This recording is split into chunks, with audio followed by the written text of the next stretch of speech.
now.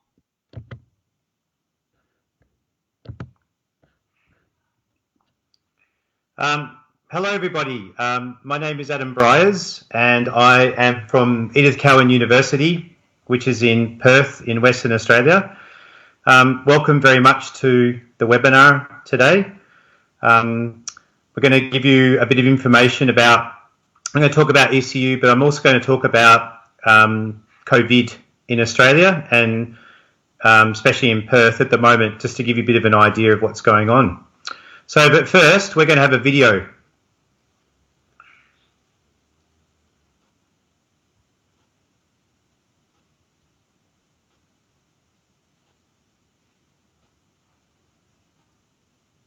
Hi, I'm Hayley. I work here at ECU, helping students and their parents get to know this fantastic place and why we're such a great choice for study. Right now, I'm sure you're feeling uneasy about what's happening around the world, and you're probably wondering how this will affect your future and your studies. We just want you to know that we're still here and we're not going anywhere anytime soon. We're just finding new ways to help you plan your future education. Hello, my name is Anna and I work with Hayley. Normally, this theatre is full of students, but right now we're obviously being super careful about not spreading COVID-19. Therefore, most of our students are currently studying online, and we do really miss them, but we're hoping that they'll be back as soon as it's safe. I usually take people like you on a campus tour or run information sessions for a group of school leavers in places like this. But during these difficult times, we're finding other ways to communicate with you, like this video. So don't give up on your dream to study at university. We want to see you as part of our student community next year at Joondalup or Mount Lawley or in the southwest at Bunbury. In the meantime, you can keep in touch with us by going here. We've got people ready to talk to you about courses that might interest you. Stay safe and keep studying.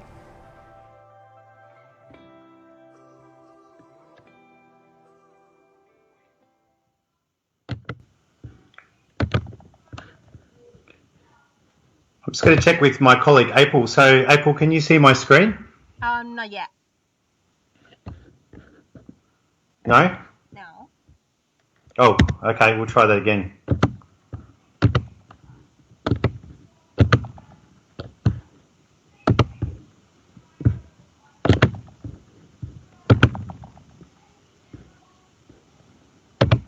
Okay, how about that, April? Is that good now?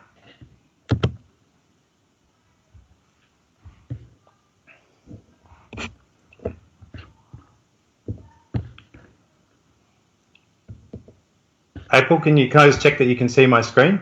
Yeah, just a moment, please.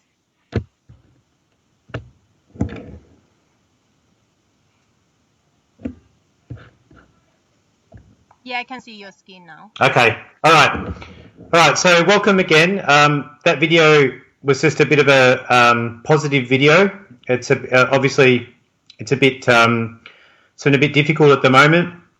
I would say, just to double check, April, would the majority of the students be Thai students listening in tonight or from different parts of the region? Today it's going to be from Thai and from Laos.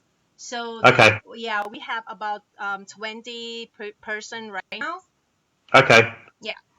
All right, thank you. So okay, so for the Thai people, Sawadee Cup. I used to live in Thailand for some time. I used to live in Bangkok, and also I've been to Laos as well, so I'm familiar with your culture. So I know in Thailand that you are in a lockdown at the moment. People are staying at home. It's the same in Australia too, although it is starting to change. Okay, so ECU is based in Perth in Western Australia. It's about 30 years old, the university. It's quite a new university in Australia. It's called a young university. Because it's a young university, though, it's not held down by tradition like some of the older universities. So there are about 30,000 students at ECU, and there's about 6,000 international students of the 30,000 students.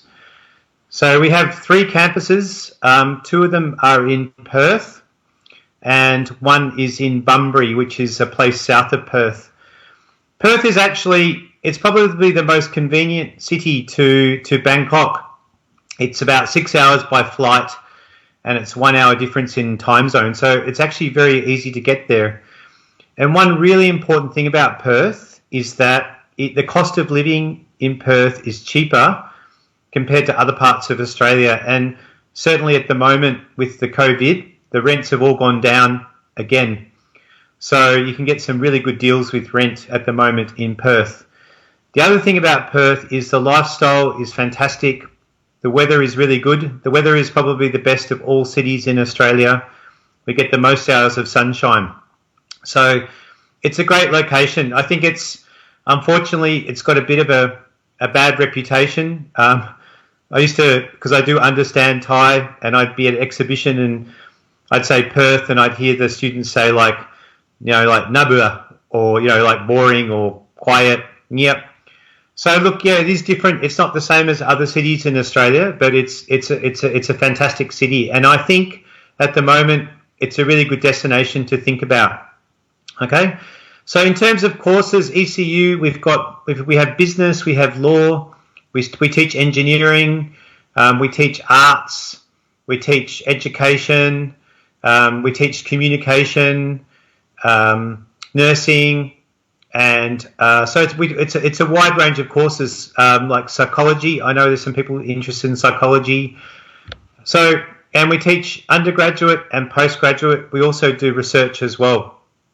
So we've got a wide range of courses, and because we're young, we're innovative, we're very connected with the industries. A lot of universities are, but it really is something special about ECU. A lot of the courses have practical placements. Some of them, for example, we teach tourism management in the business school in undergraduate and postgraduate, but in the postgraduate course, it's actually possible to work in a hotel in Perth and get paid. So that's a really big part of ECU courses. So it's a young university. It's coming up. It's got a great environment. It's very supportive. It's very friendly. There's always somebody to help at ECU. It's a real atmosphere of the university that it's very supportive. And I think, especially for Thai students, sometimes maybe you feel not so much about Lao, but possibly you feel a bit shy, don't want to ask questions. You'll always find somebody to help, always. And it could be anyone that works for ECU. They're going to they'll help, or if they can't help, they'll send you to somewhere else. So that's ECU. So this is the presentation. So I'm doing it with April as well, the lovely April that works at Asiana. It's a really good. Just checking. Sorry. Apologies. Okay. Sorry about that. I was just checking because I think April was communicating me. So yeah. So I really like working with Asiana, AIC. I've known them for some time, and they're really good. So yeah, so I enjoy working with them, and I definitely I would promote them, endorse them, whatever it is that I can do. Yeah. So this is just a little bit of the schedule. I'm going to talk a bit about scholarships. I'm going to talk about ECU Melbourne and also about the COVID environment. Okay, so firstly, very importantly, so we have, ECU, we have these scholarships called international scholarships. They're for both undergraduate and also masters as well. So if you're Thai or Lao, you'll get, for undergraduate, you'll get 20% off for the whole course, and that is automatic. It happens when you apply. You'll see it on your offer letter. And for Lao for masters, it's 20% off the first year for selected programs. So it's not all the programs. So you need to check. And I'll be sending this to you can pass it on to you so you can see the links for these scholarships. So they're all you apply, and for the masters, not all the masters, but for many of the courses, there's 20% off 1 year. So in terms of cost, ECU tends to be a bit cheaper compared to other universities in Australia. It doesn't mean that our quality is lesser. It's just where we are and what we can charge for our courses. I like to say that we offer really good value for money for our programs. Okay, so just before, so we're now in the top 500 in the world according to Times. Some subject areas are in the top 100 with QS. So we're definitely up and coming. Okay. And just on scholarships as well. So on top of this, we do for our accommodation at Mount Lawley campus, which is one of our campuses. We actually give 30%. It's called accommodation scholarship. We give 30% off, and if you stay for more than say 22 weeks, then it can actually go up to 50%. So the cost of 1 week of accommodation is $200, and so 30% means it's about $140 for 1 week of accommodation at Mount Lawley, and that can actually go up to $100 a week with a 50% scholarship. So that's again. Those are limited places. So you have to apply for it. You have to make sure there's a place available, but that's available as well. Just one more thing. So with the scholarship, most courses at ECU are approximately about 25,000 Australian dollars a year. Okay, so just approximate 25,000. Some might be a little bit cheaper, some more expensive, but it's about 25,000 a year, Australian dollars, which in Thai baht, I believe is about Hassan for 1 year. Okay, approximately in terms of Thai baht. The exchange rate is really good at the moment. Well, it's the best that it's ever been. The baht to the dollar, I think one Australian dollar buys about 20 baht. So it is a really good time to be coming. So we also have a location in Melbourne. I'm actually in Melbourne at the moment. I'm doing a project here.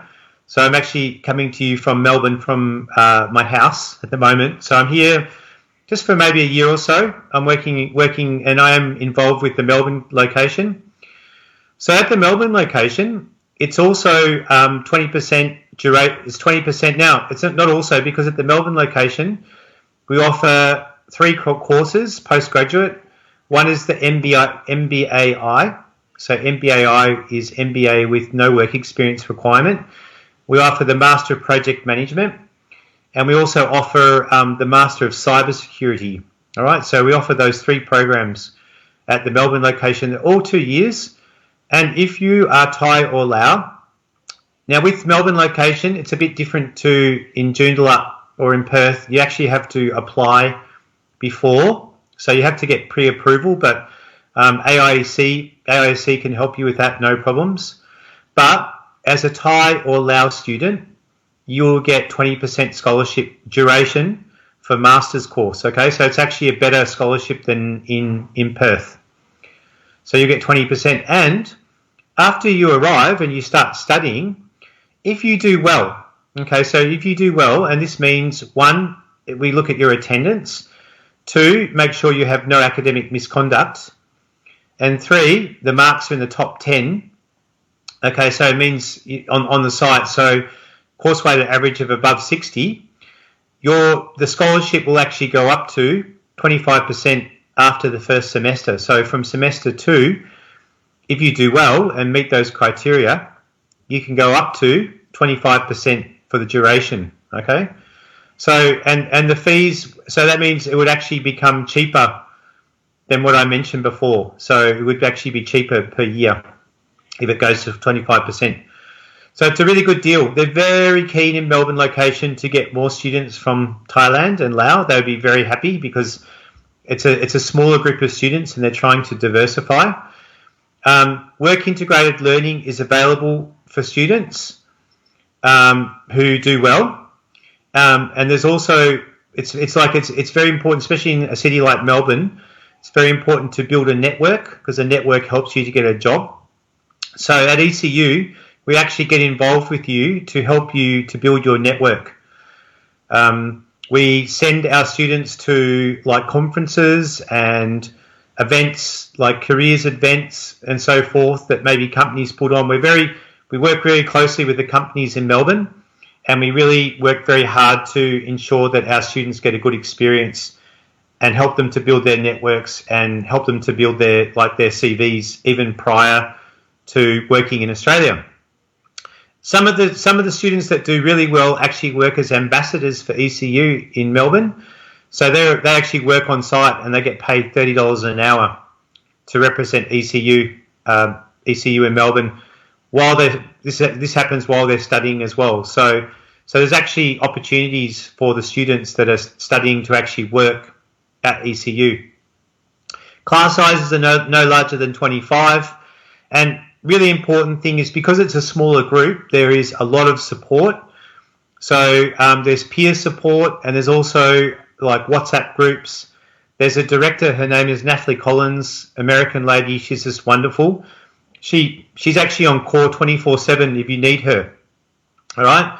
So, and there's academic coordinators as well available. So there is a lot of support at the Melbourne location. So keep it in mind. Okay, it's not a big campus. It's a location. It's in a building in Melbourne on Queen Street. But it's like you can imagine a big university squashed down into a building in Melbourne. So definitely the quality is there, the environment is good, and the support is good as well. And it's in Melbourne, which is obviously quite desirable. But just to reinforce it, in Perth we have our campus.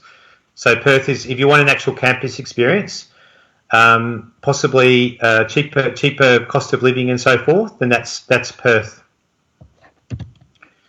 All right, so you might just talk a little bit about COVID. All right, so this is the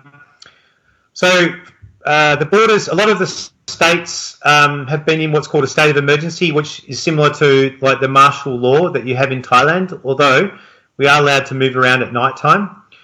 So we are required to be in our homes, and we can go out for 4 things at the moment, and that is we can go out for exercise, we can go out to do shopping, we can go out for work if we have to work outside of the house, and also if we're doing care, if we're caring for like an older person and they need the care. So there's certain reasons we can go out. Otherwise, we have to be at home. If we get caught out by the police and we can't really explain why we're out, then we can get fined. So, and you can have, at the moment, there's no more than 2 people out on the street. That's in Victoria, but in other parts of Australia, like in Western Australia where Perth is, they're actually starting to, because they're doing so well with the limiting the infection rate, they're starting to ease the restrictions, and now you can actually up to 10 people can get together in Perth. All right, and I believe in Queensland as well. Here in Melbourne, in Victoria, we're still in restricted. We'll find out soon if things will change. So I must say I'm a bit jealous. I'd rather be in Perth at the moment because I'd like to be doing more. But one thing though is the border in Western Australia is closed off. So you can't actually travel between Melbourne and Perth at the moment. The Premier of Western Australia, his name is Mark McGowan. He said that will be the last thing. So probably that border won't open yet for a couple of months. So at the moment, and that's been other states, it's the same. I think Queensland the borders were closed to other parts of Australia, and the same for Tasmania. In WA, they have restricted travel actually within the state, but I believe that will start to ease up as well soon. So at the moment, only Australian citizens and PR at the moment, you probably know, can come into Australia, and they have to self-isolate for 14 days. They're actually going to hotels the government is paying. A lot of entertainment. There's no sport going on. Churches are opening up, not in Victoria, but in Western Australia. Restaurants remain closed, but there is takeaway going on. So you can go restaurants you can get takeaway from. Here in Melbourne, there's a lot of bicycles and motorbikes on the street delivering food, Uber Eats and so forth. It's very popular. So that's at night time, that's the main people that are on the street. But not all bad. Supermarkets in Australia are booming at the moment. So they've actually extended, you might know that as a student, if you're on a student visa, you can work 20 hours a week. But at the moment, they've actually extended it that you can do more than that if you're in supermarkets and also if you work in aged care. So my family in Melbourne actually own a bakery, and the bakery is doing better than it has in many years as a business. So some businesses are doing great, others not so, okay, because they've been forced to close their doors. So this is just I'm sure you may have seen this, but this was actually a few days ago now. So what this shows you, this is COVID in Australia. So the blue is the new cases. So you can see since the start of April, it's really dropped off. And now we're having like maybe, 10 new cases a day, less than 10, 5, depending on the day across Australia. So the goal for the government, as with, I'm sure, what's happening in Thailand, maybe not so much in Laos because it's not an issue, was to what they called flatten the curve. So the orange line is like the cumulative, it's all the cases. So you can see that it rose up to about 6,000 and now it's really flattening off. So there's all the restrictions and so forth, it's really worked. All right, the government's very happy and the Australian people have got behind it. And now we have this. So, we feel like we've controlled the spread of the virus. So this was back a few days ago as well. It shows you the overall cases. So you can see New South Wales has the most infections or the most cases, more than 3,000. And then apparently in the Australian Capital Territory, which is where Canberra is, they've now got no cases at all. So they've eradicated the virus in the ACT, which is just amazing. And then, somewhere like Victoria, we're probably, we're up there. Western Australia is on the other side. It's on the lower side. And that number hasn't gone up very much, maybe up to about 600 now in Western Australia. I think maybe at the moment, maybe about 80 people have unfortunately died, 85 people in Australia, possibly 90. So this was on the 20th of April, and this was the first time there was no new cases of COVID-19 in WA. So there's since been quite a few of these days now where there's a big zero. So this was really good news when it happened. So for once, people say that maybe Western Australia is isolated compared to other parts of Australia, but in this case, the isolation has really worked because they've really been able to control the virus coming into the state, and they can really identify now where it's coming from. So it's really positive. People in WA are really happy. So I'm not going to go into too much, but so ECU, we did change how we did things. We extended the semester. We moved into online. If students had like practicals and placements that they had to do, which they couldn't do, we deferred those to another time when they can do it. And all the exams, normally the exams are centralised and coordinated, but then they got pushed out and they're set individually by what's called unit coordinators, and they can be done remotely. So we changed the whole way that we did things, and many Australian universities have done this as well. Especially at ECU, our Vice-Chancellor, Professor Steve Chapman, said that no student is going to be disadvantaged with the changes that we've made. So we're going to work with each and every student case by case to help them to get through. No one's going to be disadvantaged. So it's really amazing to watch how the teachers and the professors, they just moved entirely online within about the space of a month, and still delivering the same quality of programs, but just in a different way. So for semester 2, so the next semester coming up is what we call semester 2, which is in July. It starts on the 27th of July. We're still taking applications for semester 2. We're still accepting payments and we're issuing COE. So look, it's very, there's basically zero chance that students will be coming onshore from outside of Australia.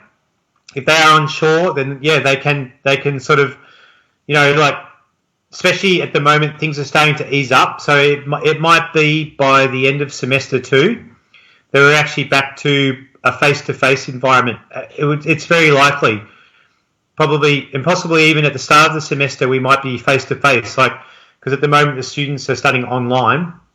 But maybe when semester 2 comes around, I'm actually quite confident that we'll almost be getting back to normal. But the borders are closed, and definitely nobody will be coming in from international. So we are looking at trying to, because if you were to commence in semester 2, you still pay, you would get your COE. You probably wouldn't apply for your visa because it's too early, but you'd have your COE.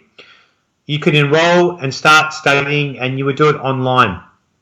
Now, we're investigating this at the moment. Students, especially international students, they have to pay a fee.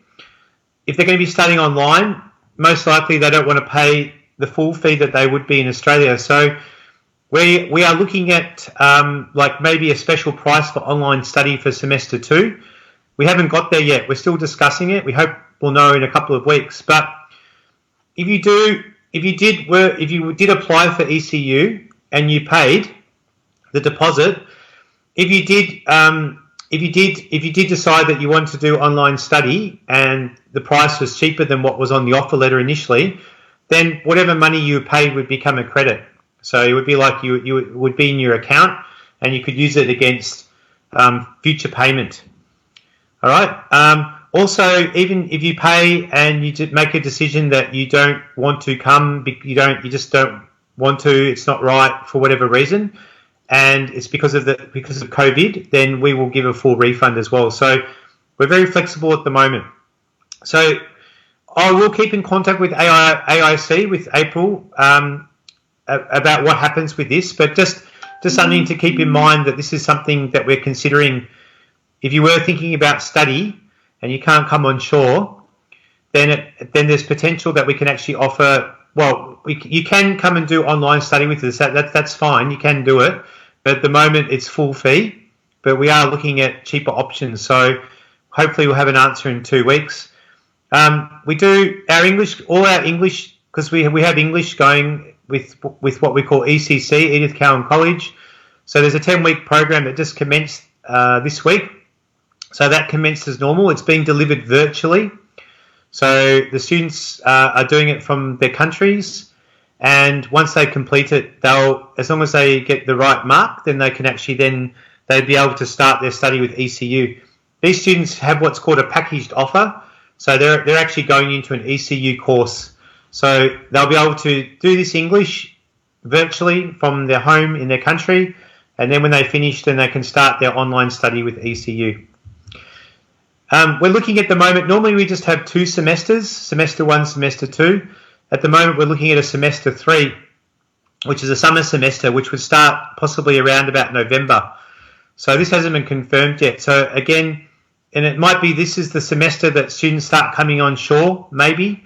It's hard to say, okay, or it might be that, students start with their online study in the summer semester and they come on shore in the following year, in semester 1, 2021. So something else that we're doing, it's not confirmed, but it's looking quite likely that we're going to have a summer semester, we call it semester 3.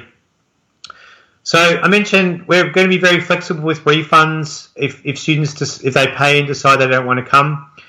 The other thing is, when you come to Australia, if you to get a visa, you have to buy health insurance, which is also, it actually adds cost on top of what you paid for your course. So, like it can be up to, depending on how long you're going to study, it can be up to like maybe $3,000, $4,000, $5,000, depending maybe if you've got family.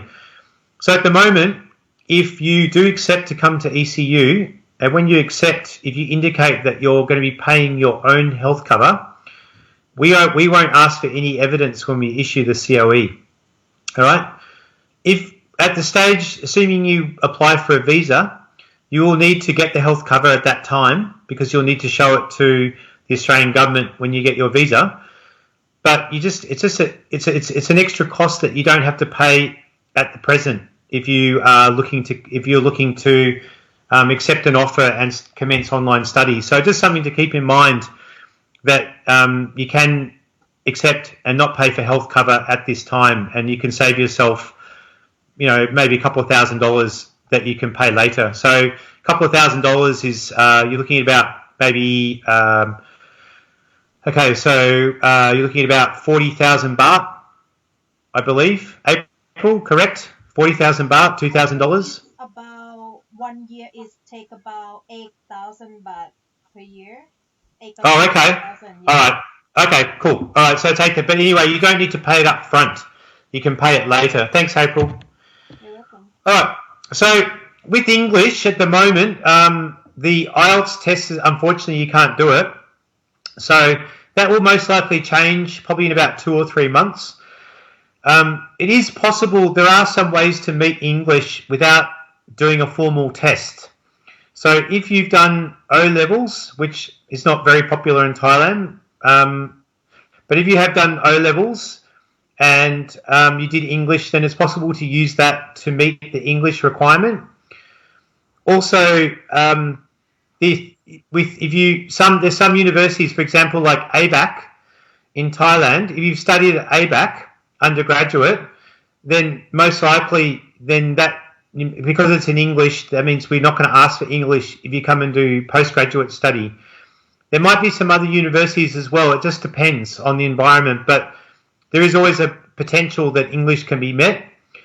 We are looking at, there's now IELTS indicator and there's some online tests and there's one called Duolingo. So there's a lot of discussion going on at ECU and hopefully we'll know very soon whether there's some alternatives to IELTS or TOEFL or PTE at the moment for English. All right, so that's something else that I will communicate to AIC as well, the agency that are doing this webinar. Okay, now we do have a pathway college that teaches English and also does diplomas for students that might not meet entry into like first year of university. And they do accept the Duolingo test, English test, which can be done online.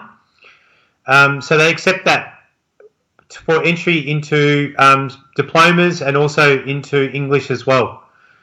All right, so that's just something to keep in mind.